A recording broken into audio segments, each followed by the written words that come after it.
សម្រាប់បងប្អូនដែលកើតឆ្នាំវកនៅក្នុងខែមិថុនាខាងមុខនេះចាគឺជាខែដែលពោរពេញទៅដោយឱកាសថ្មីៗចូលមកចាគឺជាឱកាសដែលធ្វើឲ្យលោកអ្នកមានការរីកចម្រើនជាងមុនប៉ុន្តែអ្វីដែលលោកអ្នកត្រូវតែប្រុងប្រយ័ត្នគឺការរក្សាពាក្យសម្ដីចាកុំឲ្យនិយាយត្រង់ពេកព្រោះអាចនាំឲ្យមានការប៉ះពាល់តិចតួចចា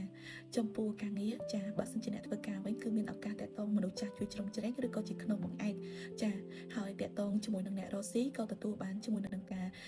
ពង្រីកទីផ្សារឬក៏ទទួលបាននៅដៃគូសហការថ្មីចាប៉ុន្តែមុននឹងចុះហត្ថលេខាទៅលើឯកសារណាមួយត្រូវពិនិត្យលក្ខខណ្ឌឲ្យបានល្អិតល្អន់ចាដើម្បីកុំឲ្យមានការយល់ច្រឡំនឹងនៅពេលក្រោយ